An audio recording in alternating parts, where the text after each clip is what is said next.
I never see you happy. You always treat me badly. You say you always start, and you're mad. Why don't you get a life and leave the blame behind? And I can't be without you, without you. I never see you happy. You always treat me badly. You say you always start, and you're mad. Why don't you get a life and leave the blame behind? And I can't be without you, without you. What we made the plan, we didn't care. Was a mistake. What I never saw it. Why we made the plan, we didn't care. Was a mistake. What I never saw it. Like a Hey guys, welcome back to our channel. So I'm in a rush because we are literally going out the door because I've got to go and see the midwife this morning, and I'm taking all the kiddly winks with me. Yay. It's gonna be fun. But yeah, we're on my midwife appointment, then we're gonna run into the travel agents. Ooh, good things to come. And then a few other bits, haven't we? But Kev's like, no, we just want to go back to bed. He's going to the pub. As if he was going to the pub. Anyway, let's get a wiggle on and get out the door. Easy. Are we waiting? Won't be long, chicken. See, it won't be long. Oh, you might even hear the baby's heartbeat. Ooh. Almost done, chicken. Almost done. We're just waiting for some blood tests. Oh, it's going to be so fun for Mummy, huh? So blood tests to be had. They're going to check my iron levels because I think my iron's low. But I'll fill you guys in on everything later. It's so quiet and yet it's so hot. We are here at TUI. We're going to have a look. You excited? Dad's gone in there to speak to her and see what we can find out. Yeah, put that tongue away. You go in an aeroplane and you go whoosh. Would it be cool to fly in the sky with all the birdies? Do you think you could go higher than the birdies in the aeroplane? No. And Mama, do you like to go in an aeroplane? It's nice. Mom, I take this stick off my food. You made your own fork. Take this. Are they tasty? Oh, yummy. You girls okay? You okay, Chloe? Bella's over there somewhere. Oh. Where's your chippy gone? Did you eat it? You got it all in your mush, haven't you? Okay?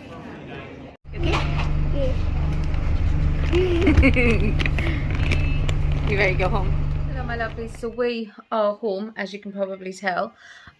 Please excuse my hair.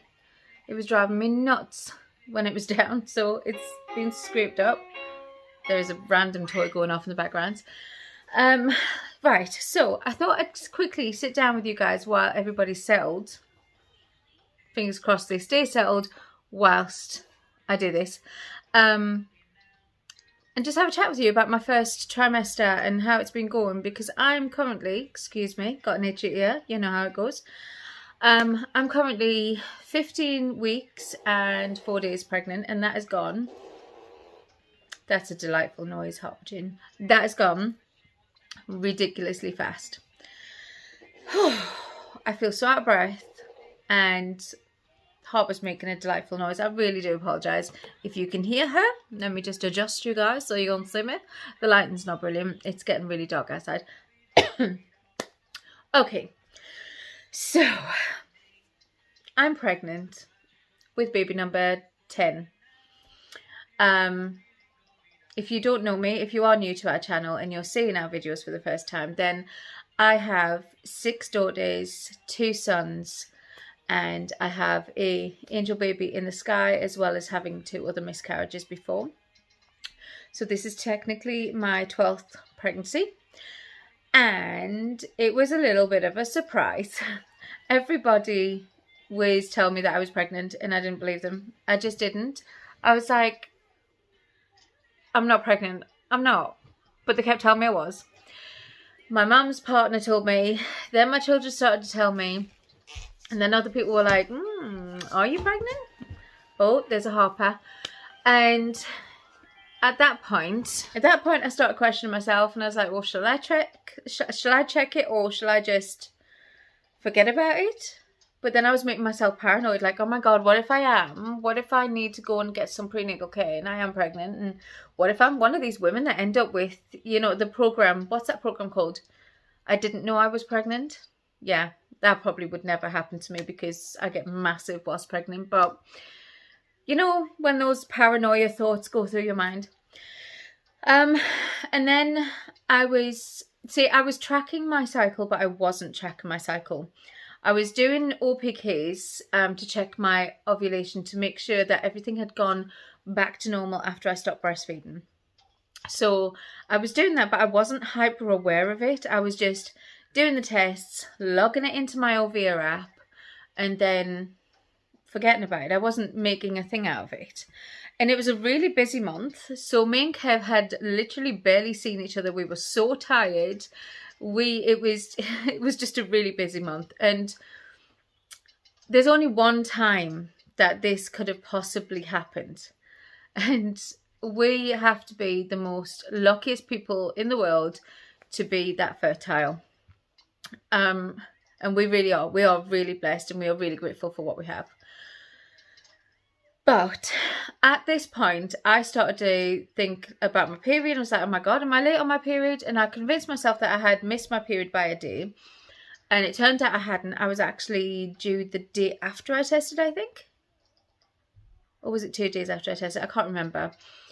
But I did the test because I made myself so paranoid. I ordered first response tests off of Amazon, and I got Tesco tests, as you will have saw in my pregnancy test video, if you have seen that. If you haven't, then definitely head over and have a look. Yeah, and those magic little lines appeared, and you could have knocked me over with a feather. I mean, there shouldn't have been a shock horror, because we aren't preventing, but we aren't, oh, well, we weren't preventing, should I say, but we weren't trying.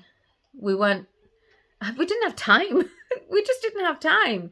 You know, we were so busy, we just didn't have time. So we didn't really think anything of it until we saw them extra little lines. And I didn't film telling Kev because, well, like I said, it was a surprise. So I just didn't film him. And I didn't film the kids for other reasons. When I told Kev, it was just really funny. He was outside. He was actually, when I came out of the bathroom, he was outside hanging some washing on the washing line. And I was like, okay, perfect opportunity. The kids are in the house. They're sitting watching TV. I'll go outside and I'll just kind of sit there and wait for him to finish his job, and then I'll tell him. He sat down. He looked at me and he said, what? You're acting weird. You're acting weird. What is it? And I just handed it to him, and he looked at me and he just started laughing. And then we were both sat in the garden, just psychotically laughing at each other. And then he started doing a weird dance around the garden because he, you know, he thinks he's the man because he got me pregnant again. And yeah, he was doing the I'm the man dance. And then all of a sudden you could see it sink in, and he just went, oh. And he started really laughing. So yeah, if anybody had seen us in the garden, they would have thought we were crazy people, because honestly, they would have thought we were crackers. It was just funny. And we kept that to ourselves for a little while. And then it got to a point where it got really hard to hide. We didn't want to say anything to the kids because obviously it was early on. But it was getting really hard to hide because I got really, really sick. I ended up being diagnosed with hyperemesis. And yeah, I told my sons to start off with, and they were really tough to pieces. They gave me a cuddle. They were over the moon. That was really sweet.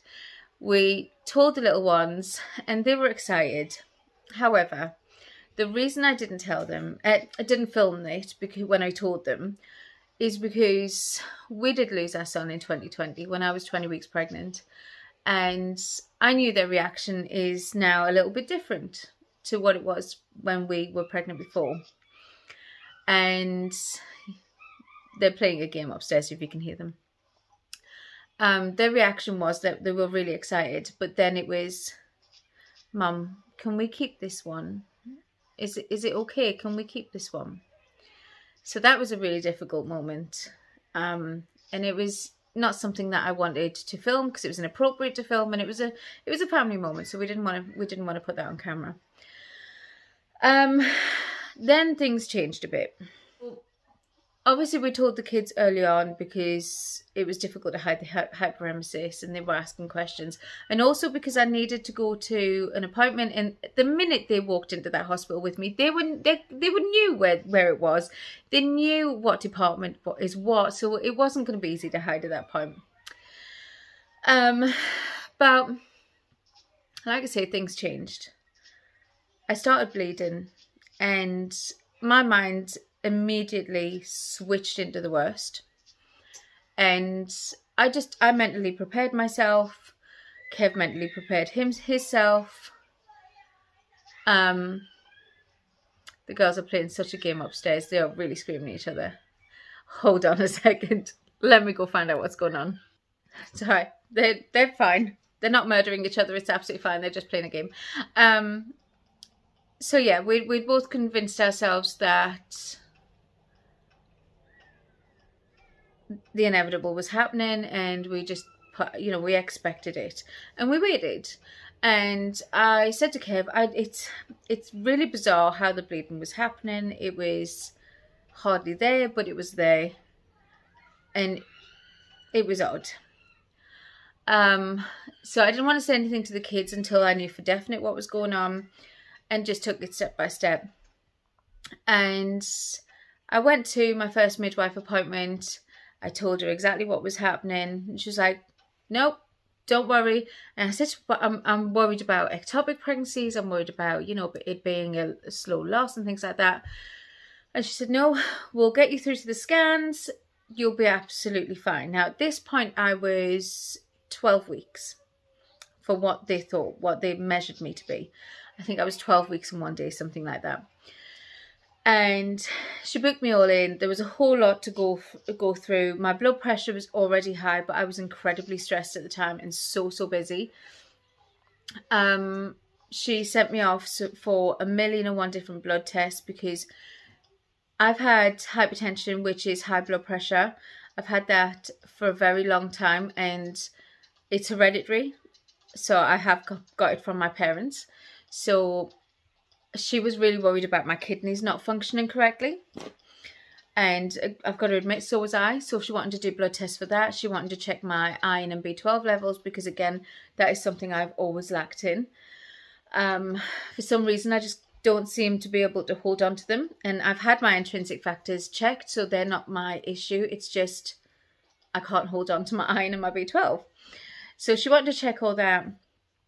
I was showing that my kidneys were leaking protein, which in some situations that can be totally normal. In other situations it can indicate kidney problems. And again, with my history, she was really worried about just getting that on top of that straight away, just in case there was anything going on. And again, she did a test for gestational diabetes early on because she knows my family history and how strong diabetes goes through. And yeah, so she wanted to get it all done. And I was like, do what you want to do. At this point, I was like a pincushion. I was just, take my blood. Just take it. Because I'm so used to it now, having so many pregnancies. And yeah, like I say, my blood pressure was already high. So I was immediately sent off to the GP to get some blood pressure medication, which I'm on. It's fun. At the moment, it's knocking my blood pressure down too low, so now we've got to adjust that, which is kind of all over the place. Anyway, to cut a long story short, my kidneys turned out to be fine. It turned out that I do have gestational diabetes already, which they suspected because of my history. So that made things 10 times more complicated. So I was being sent off to all different kinds of departments to be looked after.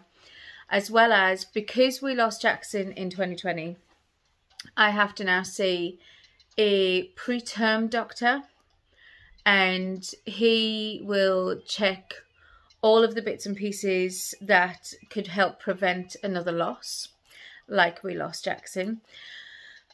So I've had one appointment with him so far, and I have another appointment with him in a couple of days, and he's going to do things like check the length of the cervix to make sure that it is competent. If it's not, then it may need to be stitched closed to hold the baby where it needs to be, which needs a must. I'm also underneath the diabetic midwife care for gestational diabetes, which I'm so borderline. It's pretty much okay, but it's the nighttime. For some reason, whilst I'm sleeping, my body is not, what's the word? Not generating, is it? Metabolizing the sugars. So she wants me to have insulin on an evening just to control that through the night absorption of the sugar and all that. So that's going to be fun. Also taking Clexin injections to prevent from blood clotting. I've had those in most of my pregnancies. She wanted me to start in the first trimester this time round because it is my 12th pregnancy. So at the moment, I am so bruised off these injections in my stomach, and they cause hematomas in your stomach as well. Just small little bubbles underneath the skin. It's really sore and really not nice to look at.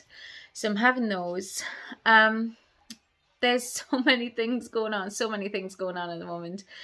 I went to go and see her today, and she has redone blood tests for my iron and B12 because I've been having moments where I am blacking out every now and then. Silly times where I'll be standing talking to Kevin, and for a split second it's like the whole room will move, and I black out for a couple of seconds, and it's pretty scary. It is pretty scary. And I've been getting really breathless and really pale and really tired. So we're pretty certain that my iron levels and my B12 levels have kind of plummeted, and they think that I'm going to need some supplements. I'm also vitamin D deficient. It's getting good. I've got so many things going on. So I've got to be supplemented from vitamin D as well.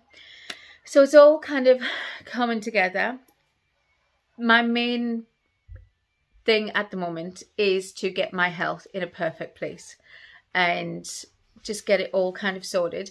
I think because I've been so stressed out and so busy for such a long length of time, and we've been through one thing after another, I think it's come to a point where I've ended up neglecting myself so much that I've ended up in this kind of state.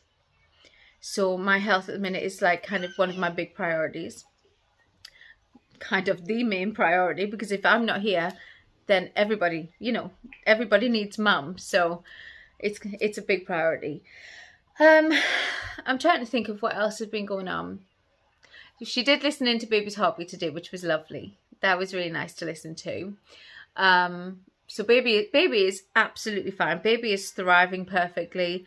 Everybody's trying to work out whether it's going to be a boy or a girl. Sometimes I think it's a boy, sometimes I think it's a girl. I'm not really worried as to what gender it is, as long as it's healthy, live and kicking. That's all I'm worried about. But yeah, it's kind of keeping my health on track at the moment. It's been a really busy first trimester, and obviously now I'm in the second trimester. So yeah, it's going on. It's all good. We're going to fix it all. The midwives and my doctors are on the ball all the time. They are really, really good. They've been really efficient. And I have my very own midwife at home with me, and he is called Kevin. He's driving me nuts, but I love him so much, and he's amazing, and I wouldn't change him for the world because he's looking after me so well. Sometimes the reason I say he's driving me nuts is because sometimes I'm one of those people that like my own independence, and I like to do things for myself, and I don't like people worried about me, and I do not like to be the center of attention all the time. So when he's like, are you sure you're okay? Have you checked your blood pressure? Have you done this? Have you done that? Kind of makes me go, oh, like that. But I know he means well. So he is my little cherub at home. I don't know what I'd do without him. Oh, we have a child. We have another one. Hello, chicken. We're just talking about the baby in Mummy's belly. What do you think it's going to be? A boy. You think a boy? Yeah. You do? Yeah. We'll have to wait and see. We've only got... How many weeks have we got? We've got 4 weeks and... 3 days? 4 weeks and 3 days before we find out. Excuse me. Mommy. See, they're all super excited about us having another baby, but... At the end of the thingy, it's my birthday.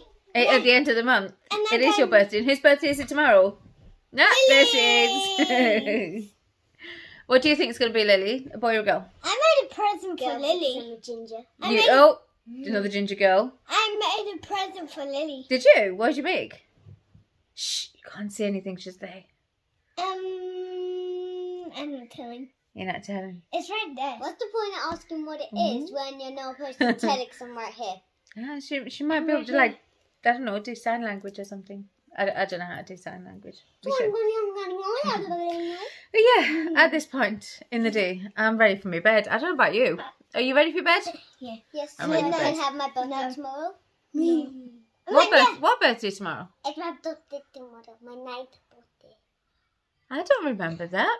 No, it's his birthday. Are you tomorrow. sure? Yeah, it's his birthday. I don't think it is. Yes, it is. Are you excited? Yeah. Yeah? I'm gonna be 9. She's going to be 9. And I'm gonna be It's going 7. to be this many. And This many? These ones. no, You're this many. I'm gonna be And you're going to be this this many. many. What? Oh, check you out. 7. Good girl, you're going to be 7. But yeah, that's what's going on with the pregnancy so far. And of course, the hyperemesis has not gone away. So I try to keep my face smiling all the time. It is difficult when you're out and about as well because, oh my goodness. I've had major sickness before, but I've never had hyperemesis before. And it was getting to a point where I just couldn't eat anything without ending up in a bit of a state. So the doctor did give me some cyclizine to take when I feel really sick. At first they wanted me to take it for 3 times a day. But to be honest, it was knocking me out. It was making me go to sleep every time I took it. So I didn't want to take it 3 times a day. And I took it every time that it got really bad. If I was at home and I could handle it and I knew that I could handle it, then I wouldn't need to take it. But if I was out and about and I felt like I couldn't, then I would take it then. We've all lost the plot. Are you hungry? Is that what it is? Are you hungry? Yeah. You're hungry. I'm half hungry. You're half hungry. So I like what's the other burger half? for dinner. I like a burger for dinner. Burger? It's a burger. I'm gonna have noodles. Oh, Lord help me. What do you want, darling? Oh, Darcy wants a burger too. Burger. Noodles. And a burger? Burger. They all want boogers. Burger. A booger. I like a noodle. You want noodles. A biggie nose. So yeah, I think that's all that's going on. No. We haven't bought anything for baby yet. Mom's having We're just 2. taking. And I'm not having 2. There's only 1 in there. I think they'd notice. I'm having 2. What is this about? I think I'd notice. I think they'd notice if there was 2 in there. If when I go to give birth and 2 pop out, I think we're all going to be a bit shocked, don't you think? Anyway, I'm going to end this video here and feed these little tiddlywinks because they're hungry. What are you doing? What are you doing? Actually, I'm a teen. I might have these little fingers No. for dinner. I'm a junior teenager. You're a junior teenager. I didn't know that was a thing. You're what you call a tween. Are you a tween? Anyway, we're gonna end the video. And now that we're all topped up on the first trimester, even though we're in the second trimester already, oh my goodness, so much more to come. Say, I love you all. Happy Valentine's Day. Blow kisses, blow kisses. Go blow kisses. Mwah!